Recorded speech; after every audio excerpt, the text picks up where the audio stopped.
Hey everyone, welcome back to the channel. Want to more privacy, security, and freedom online? Here's how to use Surfshark VPN on your Android in just a minute.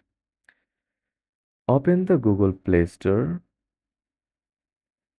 Now, in the search bar, search for Shark VPN.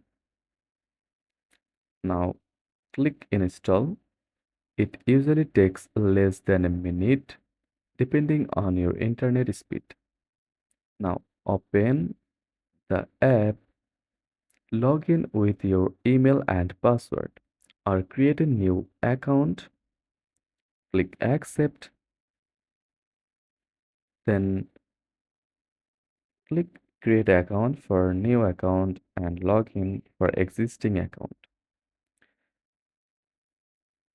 Now, on the dashboard, tap big connection button or tap the big tap the big connect button to automatically join the fastest server near you.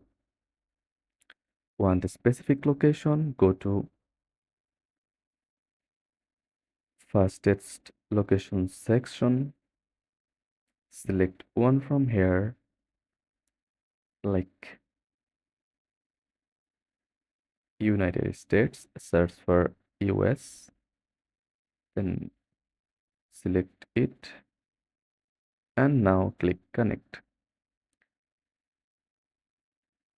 Enable extras like static IP multi-hop for double encryption, clean web to block ads, auto connect for instant protection, and kill switch for safety if your VPN drops. That's it. Your Android is now protected with Surfshark VPN. Great for privacy, safe public Wi-Fi use, and accessing content worldwide. Thanks for watching.